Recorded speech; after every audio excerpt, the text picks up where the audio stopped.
यूहन्ना 15 अध्याय।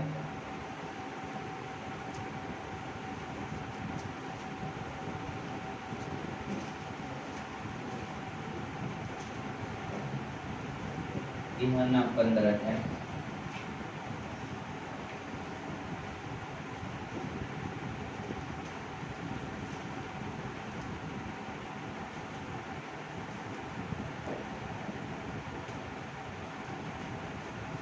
सॉरी 5 अध्याय।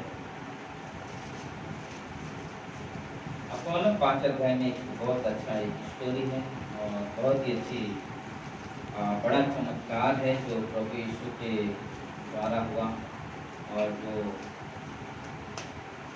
भुलाया नहीं जा सकता ना। कि वहाँ पे जब हम लोग देखते हैं तो 38 वर्ष से बीमार है व्यक्ति।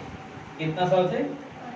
38 वर्ष से बीमार है और वो बीमारी से ग्रसित है। तो जगह पे आता है जहाँ पे एक तालाब होता है जिसका नाम क्या होता है? बेतसैदा। तो बोलते हैं कि वो तालाब ऐसा होता है कि एक बार स्वर्गदूत आता है, उसको हिलाता है और जो पहला उड़ी मारेगा उसके अंदर वो क्या हो जाता है? चंगाई हो जाता है। लेकिन वो एक चीज कहता है, जब यीशु मसीह वहाँ पे आता है तो बोलता है क्या तू चंगा होना चाहता है? क्योंकि उसका बीमारी ऐसा था, तो जब वो जाने की कोशिश भी करता, जाने से पहले कोई और उड़ी मार देता था, तो वापस उसको आके बैठना पड़ता।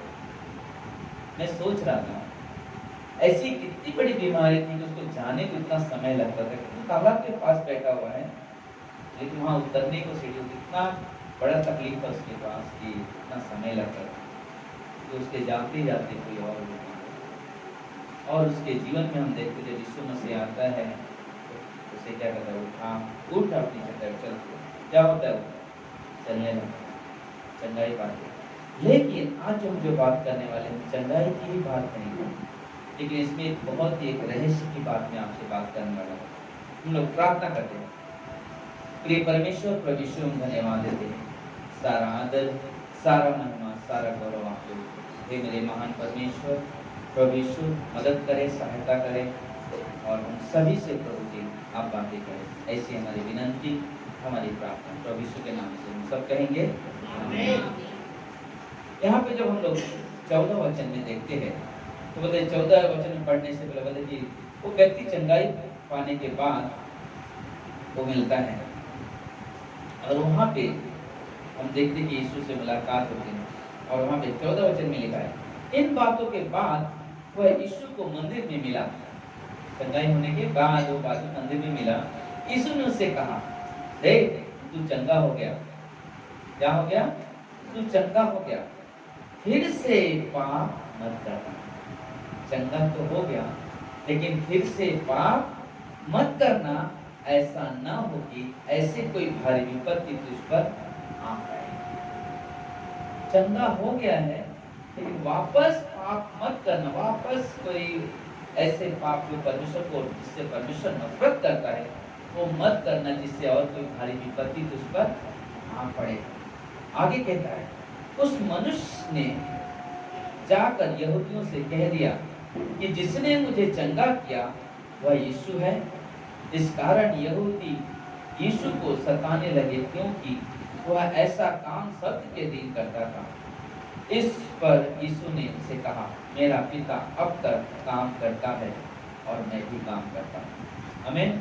तो यहाँ पे एक चीज हम लोग आज जो बात करने वाले हैं कि चंगा तो हो गया तो, लेकिन तो वापस पाप मत कर। है कि क्यों यीशु मसीह ने ऐसी बात की? क्यों ऐसी बात? अक्सर होता क्या है, बहुत सारे लोग चर्च में इसलिए आते हैं कि चंगाई मिल जाए, है ना? चंगाई, अरे यीशु के नाम भवन में जाते हैं तो चंगाई मिल जाए। लेकिन फिर क्या होता है? चंगाई मिल गया फिर वापस अपनी पुरानी दुनिया में खो जाते। एक बार एक औरत नाला सुपारा में, वो कैंसर से पीड़ित थी। उसे कैंसर था और कैंसर के लिए किसी सभा में गई, चंगाई मिलेगा और चंगाई मिला उसे। चंगाई मिलने के बाद वो भवन में जाना बंद कर दिया और एक दिन पास्टर मेल में वो डोर टू डोर आउटरीच करके घर घर जाके उस औरत ने वहाँ पे मिला और औरत से बात करने लगे। नहीं मैं जानती थी पहला, लेकिन क्या ठीक हो गया, लेकिन तो ये काशी ने पूछा, तुमने दया ठीक है, लेकिन चंगाई मिलने के बाद आपने क्या किया? तुमने भी जरूरत नहीं लगा इसलिए नहीं जा रहे। अक्सर होता है ऐसा, हाँ अक्सर होता है ऐसा कि जरूरत नहीं कभी क्यों जाए, मालूम है हम कैसे भी परिस्थिति में क्यों ना हो, चाहे दुख में हो या सब कुछ अच्छा हो, बिना परमेश्वर के हम जीवन नहीं जी सकते। हालेलुया। हम बिना परमेश्वर के जीवन नहीं जी सकते, हमें परमेश्वर की जरूरत हमेशा रहेगी। आज इतना बड़ा संसार में महारोग लगा हुआ है ना, लेकिन आज मैं सुबह एक व्यक्ति को मेरे सामने प्रार्थना करे थे, पास्टर रोशन के बहन का हस्बैंड आज आया तो सभा में, हाँ उन्होंने बोला थैंक यू, क्योंकि जब बीमार उनको कोरोना मिला तो मैं फोन पे प्रार्थना किया और जब आज आके उन्होंने कहा दूसरे दिन सब उसके बाद सब नॉर्मल रिपोर्ट आना शुरू हो गया, प्रार्थना के बाद सारे रिपोर्ट नॉर्मल। लेकिन जब परमेश्वर हमारे जीवन में चंगाई करते हैं तो हमारा कर्तव्य होता है कि हम प्रभु के साथ संगति करें, भवन में आना, उपवास प्रार्थना की संगति में आना, गुरुवार की सभाओं में आना और जो भी मीटिंग होती है उसमें सहभागी होना। और वो क्या होता है, वो हमारे जीवन को और तैयार करता है कि वो व्यक्ति को यीशु मसीह ने इससे पहले भी बहुत सारे चमत्कार किया, देखा होगा लोगों को कि लोग क्या करते हैं, जब तक जरूरत होती आए चंगाई मिला फिर वापस अपने पुराने दुनिया में। और ऐसे कई सारे लोग हैं, कई सारे लोग हैं। आप देखोगे जब मत्ती के 12 अध्याय में बताइए यीशु मसीह दुष्टात्मा ग्रस्त व्यक्ति से बात करते, उनके बारे में बात करता, कहता क्या देखते हैं हम लोग, मत्ती के 12 43 44 45 में, जब अशुद्ध आत्मा मनुष्य में से निकल जाती है तो सूखी जगहों में विश्राम ढूंढती रहती है, ढूंढती फिरती रहती है और पाती नहीं। तब कहती है मैं अपने उसी घर में जहां से निकली थी लौट जाऊंगी, और लौटकर उसे सुना झाड़ा फुहारा और सजा सजाया पाती है। वह जाकर अपने से और भी 7 बुरी आत्माओं को अपने साथ ले आती है और उसमें बैठकर वहां वास करती है, और उस मनुष्य की पिछली दशा पहले से भी बुरी हो जाती है। क्या हो जाती है? पहले से भी बुरी हो जाती है। कारण क्या? मतलब झाड़ा फुहारा लिखा है ना, मतलब कि एक व्यक्ति को चंगाई मिला, चंगाई मिलने के बाद क्या समझो आपने घर खरीदा है ना, घर खरीदा और घर में देख गया तो देखा बहुत सारा डस्ट है, बहुत गंदगी है, क्या क्या आपने तो साफ सफाई करता है ना, साफ सफाई सब गंदगी निकाल दी, और निकालने के बाद क्या क्या आपने फिर वापस बंद करके चला गया, क्या होगा? क्या डस्ट नहीं आएगा, वापस आएगा, जगह मिल रहा है, आ रहा है। लेकिन जब आदमी वहां पे रहने लगता है तो क्या करता है? हमेशा उसको ध्यान रखता है, हमेशा साफ करता है, कहीं डस्ट, अरे बहुत डस्ट हो गया, चलो साफ कर लेते, इसलिए साफ सुथरा रखने की।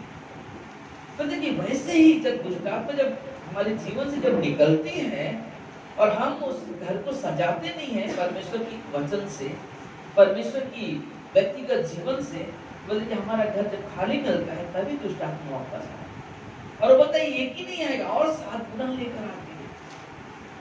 आज बहुत सारे लोगों ने एक जन ने सवाल पूछा, ऐसा क्यों है कि विश्वासी के अंदर दुष्टात्मा है? मतलब बाइबल में कहीं नहीं लिखा कि विश्वासी के अंदर दुष्टात्मा है।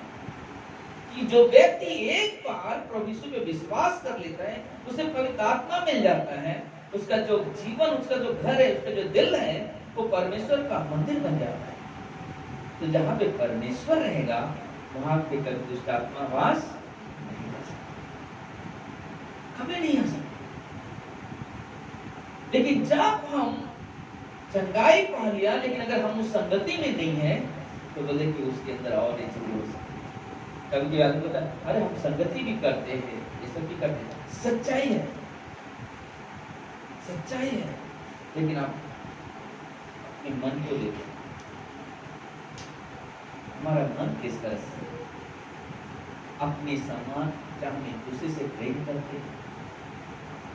क्या हम अपने जीवन में जैसा सोचते हैं अच्छा होना चाहिए, क्या हम दूसरे के बारे में ये सोचते हैं?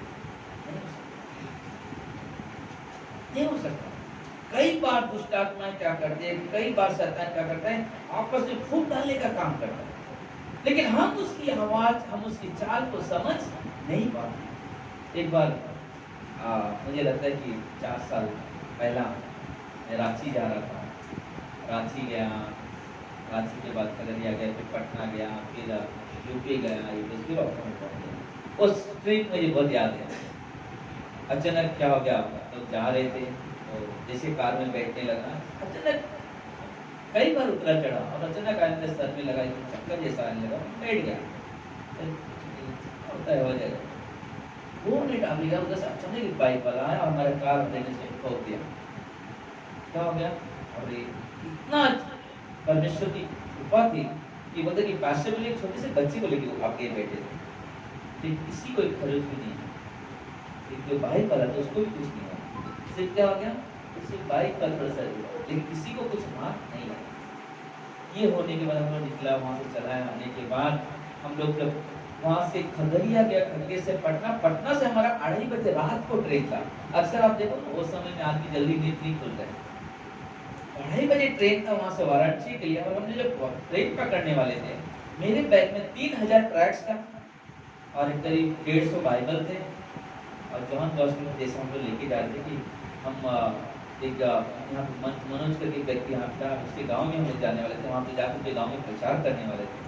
और जब हम लोग ने रात को जब ट्रेन में जब बैठने वाले थे, गया बैठा, बैग भी रखा, सब कुछ हो गया, सब लोग आराम, तुरंत सबको नींद लग गया। सुबह जब सब लोग उठा, सुबह सब 8-10 से काशी में बोला, अरे काशी जी तेरा बैग किधर है? तो था नहीं है, मतलब सब लोग मजा करते होंगे। रियल देखा वाले मेरा बैग है, जो कपड़ा पहना था वही था, बाकी कुछ नहीं था मेरे पास, सब चला गया, कपड़े उपड़े सारे। अब क्या बोले, कोई बात नहीं, गया हम लोग यहाँ से जहाँ जहाँ जाना था, जिस गांव में जाना था, जिस गांव में हमने सोचा था कि हम भी जाएंगे और जाकर गांव के लोगों को सुसमाचार प्रचार करेंगे और शाम को एक सभा रखेंगे। क्या हो गया मालूम है, हमारे ट्रैक सारे क्योंकि उसी बैग, एक ही बैग में सारे थे, सब मेरा चला गया। अचानक वहाँ पे लोग क्या किया, कुछ लोगों को मालूम पड़ा कि कुछ गाँव में से कुछ पास्टर्स आए, तो पहले 3-4 औरत लोग आ गए और पास्टर ने सो रहे थे चादर को, तो उनको बोला गया, अरे आप बॉम्बे से इतना दूर से आए हो तो हमें कुछ सुनाओ, आप तो सो रहे।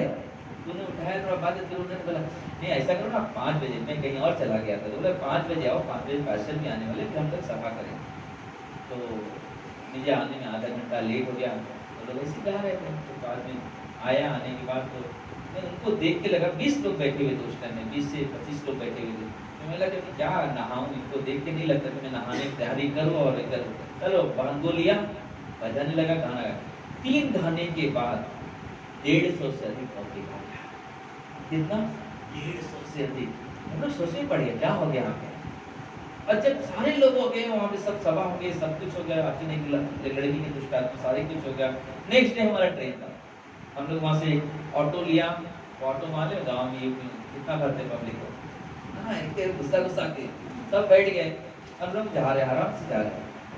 सडनली हमारे टेम्पो में, सॉरी ऑटो में नीचे से आग चल गई और हमको नहीं मालूम, और हम पैसेंजर बोले नीचे गरम क्यों लग रहा है, एक्चुअली क्या बहुत दूर से ट्रिप आ रहे हैं ना, तो गरम लग रहा है। सडनली पीछे से एक बाइक वाला गया, अरे ओ भाई साहब नीचे आग चल रहा है, ओ भाई, हम तो सुन रहे, चले जा और वो जोर से आगे बोला लगा। चले धोखा दे, सब लोग चलती ऑटो में से सब फटाफट जंप कर रहे हैं। करने के बाद मैं देखा तो हाल में कभी नहीं देखा रहेगा, कोई बिस्किट डाल के आपको बैठा है, हमारे पास बॉक्स था, वो पूरा बिस्किट बॉटल खोल कर उससे आग सब कुछ कर। एंड मैं अभी आपको समझ क्या बात कहना चाहता हूँ। वो सब होने के बाद हम लोग आगे आने के बाद बॉम्बे आ गए। 1 हफ्ते के बाद एक औरत के अंदर दुष्ट आत्मा, 1 हफ्ते के बाद एक औरत के अंदर दुष्ट आत्मा, वहाँ पे प्रार्थना हो रहे, सब कुछ हो रहा है। हाल में तेरा गुरु का मैंने बैग चोरी कराया, बोल है तेरे गुरु का मैंने बैग चोरी कराया। तो गुरु समझ नहीं पाया, फिर वाले बोला अरे तेरा पास्टर है ना, उसका बैग मैंने चोरी कराया। तुम लोग जाके प्रचार करने वाले थे ना उधर, कि मैं नहीं चाहता था वहाँ पे जाकर यीशु का प्रचार, क्या किया उसने? कोशिश किया उसने, लेकिन क्या हो गया? उसकी जो कोशिश थी नाकाम हो गई, रैक्स गया। लेकिन परमेश्वर की आराधना में इतनी ताकत है, तो जब परमेश्वर स्वर्ग से नीचे आ सकते हैं तो लोग क्या है? हालेलुया। परमेश्वर वो काम करता है, परमेश्वर बोला कि आराधना में इतनी सामर्थ्य। फिर कुछ समय के बाद फिर बोला, पहले उसको दाढ़ी में ठक्कर मारा मैंने, बोलते तो उसको ना कार में जो लगा ना सर में, मैंने ही उसको धक्का दिया। एक ही चीज, बोला टेम्पो में आग लगाना मैंने लगाया, हर एक चीज तू बता। लेकिन हमने एक चीज देखा, अगर हम उन बातों की ध्यान दें, मतलब क्या हम लोग बाहर निकले सब कुछ करेंगे। लेकिन जब हम परमेश्वर की संगति में होते हैं ना, तो परमेश्वर ही है जो हमारी सुरक्षा है, कोई और हमारी सुरक्षा नहीं दे सकता। जब हमें मालूम है परमेश्वर की संगति से ही हमारी सब कुछ नियंत्रण में रहने वाले हैं, तो हम संगति में हमेशा बने रहें। हमेशा संगति में। लोग क्या अक्सर होता है, आप देखोगे ना, बहुत सारे लोग एक चीज के लिए आते हैं सभा में कि चंगाई मिल जाए सब काम खत्म। चंगाई परमेश्वर का काम वो करेगा परमेश्वर, लेकिन परमेश्वर आपसे भी कुछ उम्मीद रखता है। आपका धन नहीं, आपका महल नहीं, लेकिन वो परमेश्वर एक चीज चाहता है कि आप परमेश्वर के साथ विश्वास करके अच्छा एक संबंध बनाए। वचन पढ़ने में, वचन पढ़ना नहीं आता है, वचन सुनने में, प्रार्थना, व्यक्तिगत संबंध हम जितना अच्छा बनाएंगे तो उतना हमारे अंदर परमेश्वर की एक जीवन को महसूस करेंगे। और आप कभी भी कहीं भी रहोगे, आप कभी ये नहीं कहोगे कि मैं अकेला हूं, क्योंकि परमेश्वर हमारे साथ है। और परमेश्वर ये चीज चाहता है कि हम हमेशा संगति में रहें, हमेशा संगति में रहें, हमेशा संगति में। बोले ऐसे चलते रहे। बोले जब भी यीशु मसीह के पास लोग आए, यीशु मसीह हमेशा लोग एक ही बोले, चंगाई मिला, जाओ तुम्हारे विश्वास, लेकिन वापस पाप। हमेशा ये शब्द आए। जब हम लोग यूहन्ना के 8 में जाते हैं, वहां पे एक औरत मिली जिसे व्यभिचार में पकड़ी गई थी। लोगों ने पकड़ के लेकर आए, कहा कि मूसा के व्यवस्था में लिखा हुआ है, कोई औरत व्यभिचार में पकड़ी जाए तो उसे पत्थर से मार डालो। उसके पास लेके आए यीशु के पास। यीशु ने क्या कहा? जिस किसी ने पाप नहीं किया वो पहला पत्थर मारो। कितने लोगों ने मारा पत्थर? हाँ, किसी ने नहीं। क्यों? क्योंकि सबने पाप किया है। तो किसी ने पत्थर, सब चले गए। यीशु मसीह वापस देख के बोल रहे हैं, क्या हुआ? किसी ने तुझे सजा नहीं दिया? यहाँ पे लिखा हुआ है 10 वचन में, हे नारी वो कहाँ गए? क्या किसी ने तुझ पर दंड की आज्ञा न दी? स्त्री ने कहा, हे प्रभु, किसी ने नहीं। यीशु ने कहा, मैं भी तुझ पर दंड की आज्ञा नहीं देता, और फिर पाप न कर। एक ही चीज परमेश्वर की, वापस तुम न पाप मत। वापस पाप का मतलब पाप वही नहीं है कि हमने किसी को मार दिया, वही पाप नहीं है। व्यभिचार कर वही पाप नहीं। पाप का मतलब है हम परमेश्वर के विरुद्ध में एक भी कदम किया, वो पाप है। जो भी परमेश्वर, आज रविवार है, सोचो अगर हम सभा में नहीं है, हम बाहर है, ये भी गलती है। हम विश्वासी है, हमारे कहाँ होना चाहिए?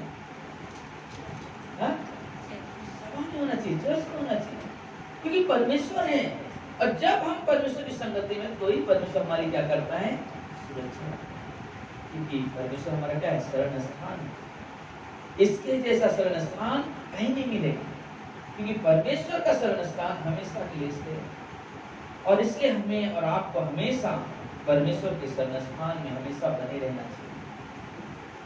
जब कभी, मैं हमेशा कहता हूँ, जब कभी हमारे व्यक्तिगत जीवन में, पर्सनल लाइफ में, जब कभी कोई प्रॉब्लम आए, आप कुछ सोचने से अच्छा कुछ बोलने से सबसे पहले एक चीज सोचो, क्या मैं विश्वास में स्थित हूँ? ये हमें सोचना बहुत जरूरी है। बाकी चीज मत सोचो, ये ऐसे कैसा होगा मेरे साथ, ये सब मत सोचो। सबसे पहले देखो, क्या मैं विश्वास में सही हूँ? अगर आपके माप से, आपकी सोच से, मैं आपका न्याय नहीं कर सकता, आपके विश्वास ये प्रॉब्लम है नहीं, लेकिन आप अपने विश्वास को आप खुद परख सकते हो, क्या मैं विश्वास में हूँ? अगर आप विश्वास में सही हो तो आप कह सकते हो, मैं भी थोड़ा सा दूसरा चीज बोल सकते हो, कि हम सब कुछ तो अच्छा चल रहा है, विश्वास का जीवन जी रहे हैं, मेरे लाइफ में और इसका मतलब परमेश्वर ने किया। और इससे हमें समझना बहुत जरूरी है। अक्सर हम ज्यादातर कुछ फटक से हम लोग बाकी चीजें सोचने लगते हैं, लेकिन कभी भी हम विश्वासी होने के नाते हम ये नहीं सोचते हमारे अंदर कहीं कुछ तो समस्या तो नहीं है, या हमारे विश्वास में कुछ प्रॉब्लम तो नहीं चल रहा है। कि एक व्यक्ति जब बीमार पड़ता है तो सबसे पहले डॉक्टर के पास सोचता है, लेकिन एक विश्वासी जब बीमार पड़ता है सबसे पहले क्या सोचता है? ना प्रार्थना करेंगे, पहले प्रार्थना कर देंगे इसके परमेश्वर।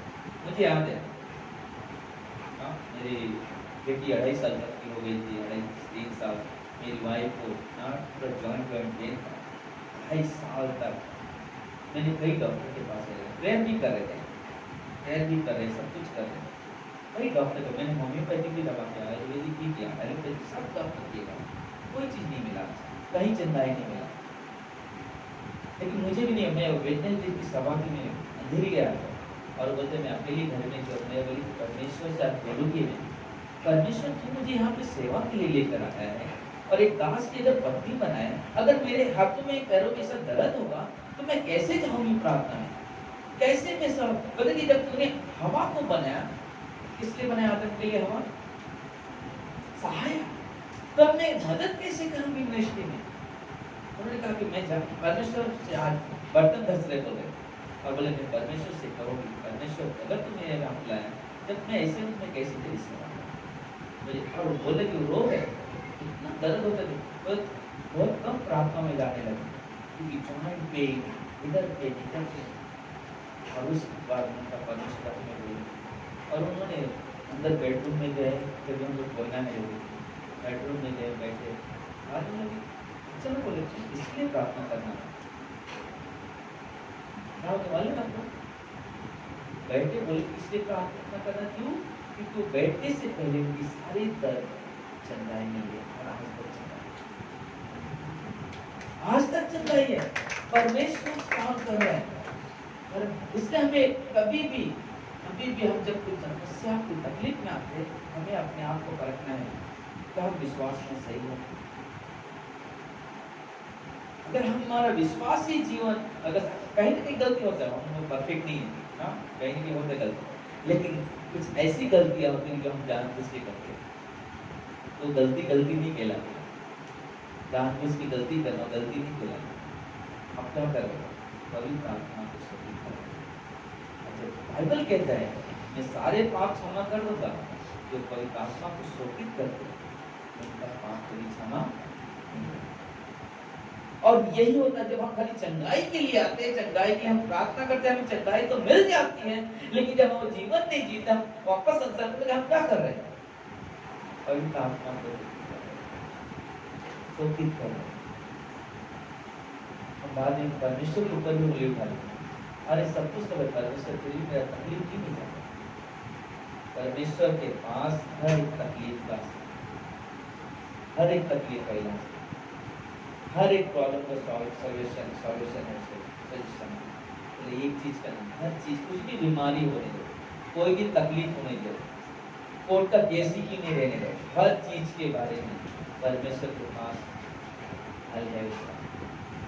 हम सोच के तो देखें कि परमेश्वर के साथ, अगर परमेश्वर ने कहा तुम्हें चंगाई तो पा लिया है, वापस पाप में मत जीना, इसका मतलब परमेश्वर क्या चाहता है कि मेरे साथ बने रहो, मेरी संगति में रहो, मेरे साथ चलो, और वो हमारे लिए बहुत है। हम संगति करें, सब कुछ करें, लेकिन हमारा मन है, जो धोखा देने वाला, उसमें हमारे अंदर परमेश्वर नहीं है। हम शरीर से संगति कर रहे हैं, आत्मा से संगति नहीं है, हमारा शारीरिक संगति है, क्योंकि हम शरीर से उपस्थित हो रहे हैं, हम शरीर से आराधना कर रहे हैं, हम शरीर से बैठ रहे हैं, हम शरीर से चल, लेकिन हमारा जो आत्मा है वो नहीं तैयार हो कि हम आए, हम पवित्र आत्मा की परिपूर्णता में आकर उसकी महिमा, उसकी आराधना करें, वो नहीं हो रहा है। और जब हम पूरी तरह से परिपूर्ण हो जाते हैं, जैसे हमने पिछले रविवार दिन कहा, हर परिस्थितियों में, हर परिस्थिति में क्या था समझ विश्वास में स्थिर, हर परिस्थिति में विश्वास में स्थिर रहो। कोई भी समस्या, कोई भी प्रॉब्लम क्यों ना आ जाए, हमारा काम ऐसे समय में विश्वास में स्थिर है। परमेश्वर के सामने जाना, परमेश्वर से मांगना, परमेश्वर हमें बुद्धि चाहिए प्रभु, हमें ज्ञान चाहिए परमेश्वर। सोचा जिसके घर में देखा नहीं, लेकिन सब जिसके पास भी प्रॉब्लम है, दिन में कितना बार प्रार्थना करते हैं तो प्रॉब्लम निकल जाए, मालूम नहीं करते वो तो। कितना बार टीवी देखते,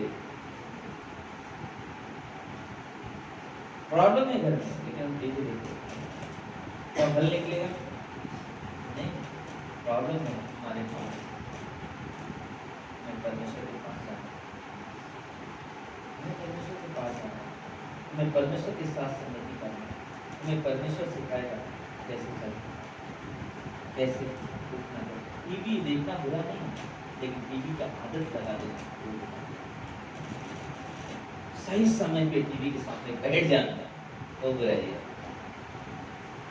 लेकिन सही समय पे वो प्रार्थना के लिए बैठ जाए वो सबसे बड़ा सही है। प्रॉब्लम के समय पे सही समय पे जाके प्रार्थना, मतलब घुटना जब टेकते हैं प्रार्थना के लिए, पता नहीं कि शैतान भी पसीना पसीना हो जाता है। मालूम है घुटने में प्रार्थना का मतलब पूरी तरह से अपने आप को समर्पित कर देना पड़ता। घुटने बैठ के कोई युद्ध करता है हाँ? नहीं होगा, चाहे कितना बड़ा विषय हो, घुटने बैठ के युद्ध नहीं कर सकता। ऐसे बैठ के कोई युद्ध करेगा, ऐसा बैठ के युद्ध करेगा नहीं चल कर सकता। लेकिन बोलते कि ऐसे बैठ के एक विश्वासी ही युद्ध करता है और वो जीत जाता है। हालेलुया। हमें परमेश्वर के साथ एक घनिष्ठ संबंध बनाए, एक अद्भुत रिश्ता बने। परमेश्वर हमें तेरी जरूरत है, हर परिस्थिति परमेश्वर मुझे तेरी जरूरत है। परमेश्वर मदद के लिए एनी टाइम तैयार है। परमेश्वर के साथ वो जीवन जीना, मत उसके साथ में। एक व्यक्ति के बारे में बात करते हैं, दुष्ट आत्मा, अशुद्ध आत्मा के बारे में बात कर रहे हैं। बहुत सारे लोग सोच होते हैं इसके बारे में है। 14 से 23 मिला सबको? मरकुस 7 14 से 23।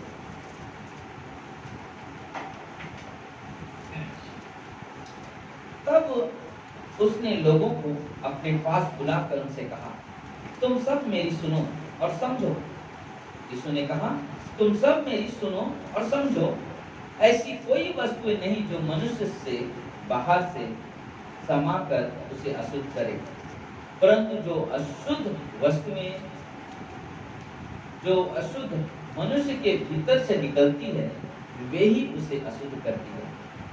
यदि किसी के सुनने के कान हो तो क्या करें? सुन ले। जब वो भीड़ के पास से घर में गया तो उसे चेलों ने उसे दृष्टांत के विषय में उससे पूछा। उसने कहा, क्या तुम भी ऐसे ना समझो? क्या तुम नहीं समझते कि जो वस्तु में बाहर से मनुष्य के भीतर जाती है वह उसे अशुद्ध नहीं कर सकती, क्योंकि वह उसके मन में नहीं परंतु उसके पेट में है और संडास के रास्ते से निकल जाती है। यह कहकर उसने भोजन वस्तुओं को शुद्ध ठहराया और फिर उसे खाया। और फिर उसने कहा, जो मनुष्य में से निकलता है वह मनुष्य को अशुद्ध करता है, क्योंकि भीतर से अर्थात मनुष्य के मन से बुरे विचार, व्यभिचार, चोरी, हत्या, परिस्तगामी, लोभी, दुष्ट, छल, दुश्मन, दुष्टता, निंदा, अभिमानी, मूर्खता निकलती है। और ये सब बुरी बातें भीतर ही से निकलती है और मनुष्य को अशुद्ध करती है। बोलते कि जो चीज हमारे मुंह से बोलते ना, बहुत सारे बोलते हैं जो बाहर से अंदर आते हैं वही चीज बाहर से मुंह से आदमी क्या खाता है? खाना खाता है, पानी पीता है, चाय पीता हो गया, जो भी स्नैक्स जो भी चीज खाता होगा वही चीज उसके पेट में बाहर से आती है। और बाकी चीजें जो अभी हमने पढ़ा कहाँ से आते हैं? हमारे अंदर है। छल हमारे अंदर है, व्यभिचार की भावना हमारे अंदर है, कड़वाहट हमारे अंदर है, दुष्टता हमारे अंदर, दुश्मन हमारे अंदर है, निंदा हमारे अंदर है, अभिमानी हमारे अंदर है, मूर्खता है। तो ये सारी चीजें हमारे अंदर पैसा हुआ और वही निकलता है। एक सिचुएशन के हिसाब से जब सामने आते हैं मालूम पड़ जाता है कि हमारे अंदर क्या है। सोचो, विश्वासी पर एक घर में रह रहे और अचानक सोचो कोई यार कुछ प्रॉब्लम क्रिएट हो जाए आपस में और कुछ जोर से मारामारी शुरू हो जाए, पड़ोसी क्या बोलेगा? सच्चा मनुष्य बाहर आ गया ना, सच्चाई जो उसके अंदर है वो बाहर आ गया। तो देखिए अगर हम सच में विश्वास करते हैं, क्या मालूम है, पहला चीज हम सोचते हैं कि हमारा जीवन ऐसा नहीं होना चाहिए कि मेरा पड़ोसी के कैसे परमेश्वर के साथ चले। और विश्वासी को क्यों अवसर दे बोलने के लिए, तुम यीशु की संगति में जाकर तुम्हारा जीवन ऐसा क्यों है? अब्राहम को देखा, हमने पिछली बार भी कहा था, आज भी कहता हूं, अब्राहम को देखा अपने प्राण बचाने के लिए अपनी पत्नी को बोलता है कि बोलना मेरी बहन है, लेकिन परमेश्वर वहां पे भी उसे दिखाया क्या हो रहा है। वो फिर उसको क्या बोल रहा है, मैंने तेरा क्या बिगाड़ा तो मेरे साथ ऐसा। रियली कभी कभी ऐसा होता है हम जहाँ विश्वास में डगमगाते हैं तो देखिए और विश्वासी आदमी है कि हमें बता देता कि हम डगमगाते हैं। हमें बहुत जरूरी है अपने जीवन को संभालना, अपने जीवन को लेके चलना। प्रभु का वचन है, बाइबल किस लिए लिखा गया है? हमें बुराई में जीने के लिए, बुरे आचरण को ग्रहण करने के लिए, अधर्म के मार्ग के लिए नहीं। दूसरा तिमोथी 3:16 क्या कहता है? संपूर्ण पवित्र शास्त्र परमेश्वर की प्रेरणा से रचा गया। वो हमें सिखाने के लिए, वो हमें समझाने के लिए, हमें सुधारने के लिए, अधर्म के मार्ग के लिए क्या है? लाभ। बाइबल इसलिए लिखा गया है और यही विश्वासी की पहचान है। जब हम विश्वास में नहीं थे तो हमारे अंदर समझ नहीं थी, कोई सिखाया नहीं किस तरह चलना है, कोई हमें उपदेश नहीं दिया, कोई हमें धर्म की शिक्षा नहीं। लेकिन जब हम विश्वास में आए, हमें विश्वास के द्वारा हमें सिखाया जाता है कि यीशु मसीह का उद्देश्य एक ही है कि तुम उसे ग्रहण करो, तुम उसके वचन का उपयोग करो, उसे समझो और अपने जीवन में उपयोग करो और अपने जीवन को। कलीसिया में हम क्या करते वाले में, हम जब कलीसिया में आते हैं, संगति में आते हैं, हम परमेश्वर के स्वरूप में अपने आप को बदलने वाले बनते हैं। क्या होता है जब हम परमेश्वर के वचन ग्रहण करते हैं तो एक एक करके हमारे अंदर क्या होता है, चेंजेस आते हैं। और एक समय आएगा जब हम प्रभु के सामने खड़े होंगे तो एकदम उसके समान बनेंगे। ना कोई पाप होगा उस समय हमारे अंदर, ना कोई दुष्कर्म होंगे, ना तो कोई कलह। जब यीशु हमें लेकर अपने सम्मुख खड़ा करेगा, हमें अपने स्वरूप, अपने समानता में हमें उस तरह से चलना, हमें उस तरह से चलना। ये मसीह जीवन है, ये विश्वासी जीवन है।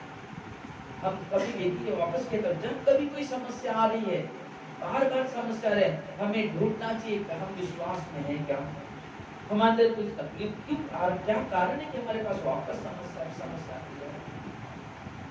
मैं नहीं बोला कि समस्या आएगी नहीं,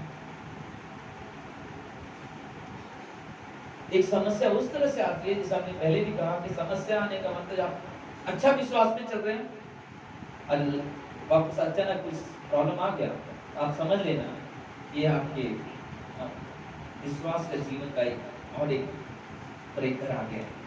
लेकिन आप रुको मत, आराम से उस ब्रेकर को पार कर चले जाते। ऐसा होता है क्या, बाइक पे आया तो ब्रेकर कुछ नहीं उड़ाते चला गया?